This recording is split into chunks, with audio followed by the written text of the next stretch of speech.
நீங்கள் வந்து குரானை பிலீவ் பண்றீங்க. இப்போ இந்த குரான்ல கூறப்பட்ட சில விஷயங்கள் அறிவியலுக்கும் ஒத்து போகுது அப்படின்னா நீங்க ஃபர்ஸ்ட் எதை சொல்லுவீங்க?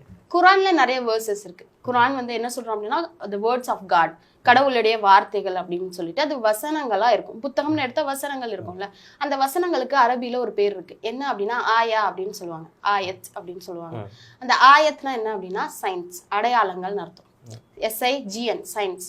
ஸோ அந்த அடையாளங்கள். இன்னொரு பேர் வந்து மிராக்கிள்ஸ் அப்படின்னு சொல்லுவோம். அந்த ஒவ்வொரு வசனமே ஒரு அடையாளம், ஒரு அதிசயம்.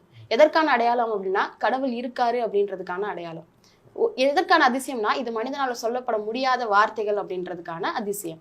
ஸோ அப்போ குரான்னு பார்த்தா ஃபுல் குரானுமே அதிசயமா தான் இருக்கும், ஃபுல் குரானுமே உங்களுக்கு அடையாளமா தான் இருக்கும்.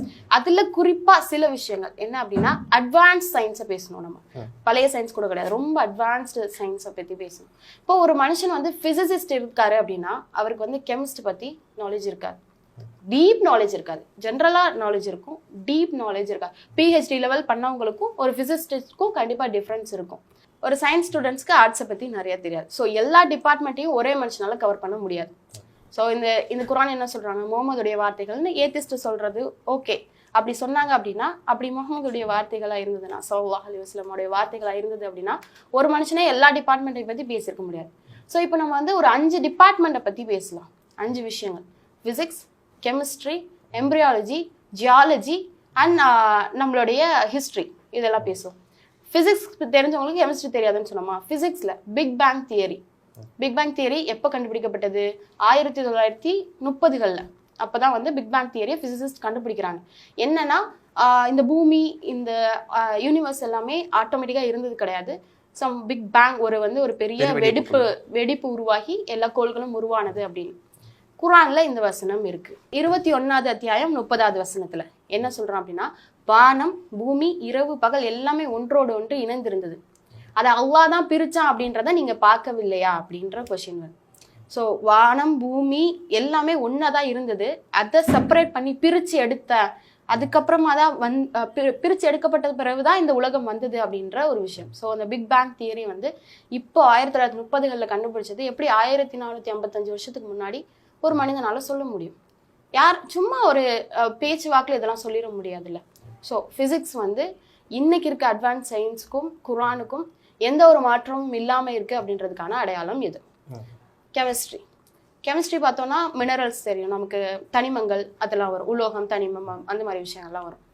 ஸோ 1923 சம்திங் 23 to 25 என்ன கண்டுபிடிக்கிறாங்க அப்படின்னா, இந்த இரும்பு தனிமத்தை நம்மளால உருவாக்கவே முடியாது. ஒரு இரும்பு ஃபெரஸ் அப்படின்ற ஒரு அயன் உருவாகணும் அப்படின்னா அதுக்கு தேவைப்படக்கூடிய ஏற்புடைய கொள்நிலை எவ்வளவு இருக்கணும் அப்படின்னா 100 மில்லியன் டிகிரிஸை விட அதிகமா இருக்கணும் ஒரு இரும்பு தனிமத்தை உருவாக்குறதுக்கு.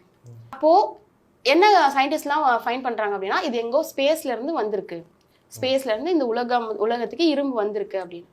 ஸோ குரான்ல அந்த வசனம் இருக்கு. 57வது அத்தியாயம் 25வது வசனம். ஹதீத் அப்படின்னே இந்த அத்தியாயத்துக்கு பேர், இரும்பு அப்படின்னே.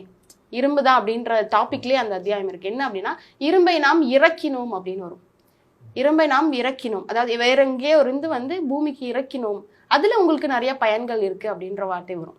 ஸோ இரும்பு அப்படின்றது இங்க உருவானது இல்லை, வேற எங்க இருந்தோ வந்தது அப்படின்றத 1455 வருஷத்துக்கு முன்னாடி எப்படி சொல்ல முடியும்?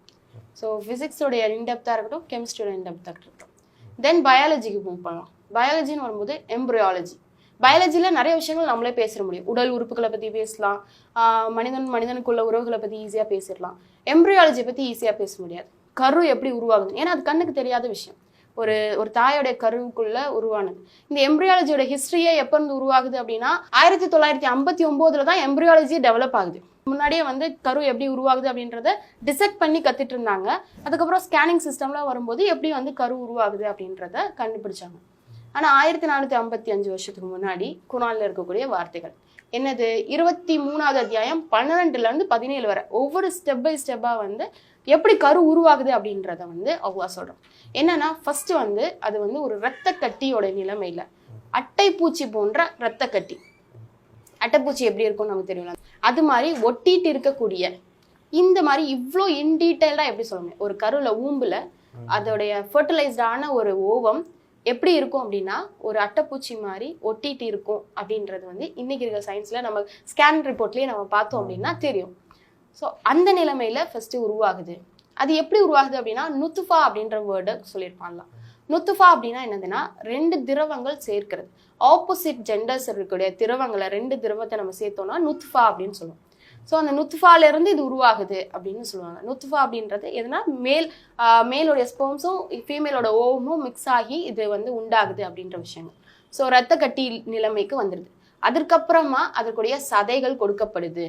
உருவான அந்த ரத்த கட்டியோடைய நிலை சதைகள் தான் ஃபர்ஸ்ட் வரும், அதாவது உறுப்புகள் உருவாகுது அப்படின்னு. இன்னைக்கு சயின்ஸ்ல பாத்தீங்க அப்படின்னாலும் எலும்புகள் உருவாகல, எதுவுமே உருவாகல. ஃபர்ஸ்ட் உருவாகக்கூடியது ஆர்கன்ஸ் தான். அது ஆர்கன்ஸ். ஹார்ட் தான் ஃபர்ஸ்ட் ஃபுல்லா கம்ப்ளீட் டெவலப் ஆகும். ஹார்ட் பீட் தான் வர ஆரம்பிக்கும். அதுக்கப்புறமா தான் ஒவ்வொரு ஆர்கன்ஸ் அண்ட் அடுத்தடுத்த எலும்புகளும் தசைகளும் உருவாகும். அதுக்கு அடுத்த நிலையில தான் அடுத்து சொல்றோம், அதற்கு எலும்புகளை நாம் அமர்த்தினோம், அதற்கப்புறம் அது மேல தசைகளை அனுப்பணும், அது கடைசியில வந்து ஒரு மனித உருவமா உருவாச்சு அப்படின்னு. ஸோ இந்த எம்ப்ரியாலஜியோட அந்த ஸ்டேஜஸை பார்க்கும்போது இந்த எம்ப்ரியாலஜியோட சயின்டிஸ்ட் அதை டெவலப் பண்றவங்களே இதை வந்து அக்செப்ட் பண்ணிக்கிறாங்க. இதை ஒரு மனுஷனால சொல்ல முடியாது. இது 1450 வருஷத்துக்கு முன்னாடி மேபி அவருக்கு அவ்வளோ அறிவு இருந்திருக்கலாம், அவர் வந்து ஏதாவது ஒரு சூப்பர் நேச்சுரல் பவர் இருக்கலாம் அப்படின்ற மாதிரி சொல்றாங்க. நாங்கள் சூப்பர் நேச்சுரல் பவர் இல்லைங்க, காடோட வார்த்தை அப்படின்னு சொல்றோம். ஓகேவா? ஸோ அடுத்து ஜியாலஜி.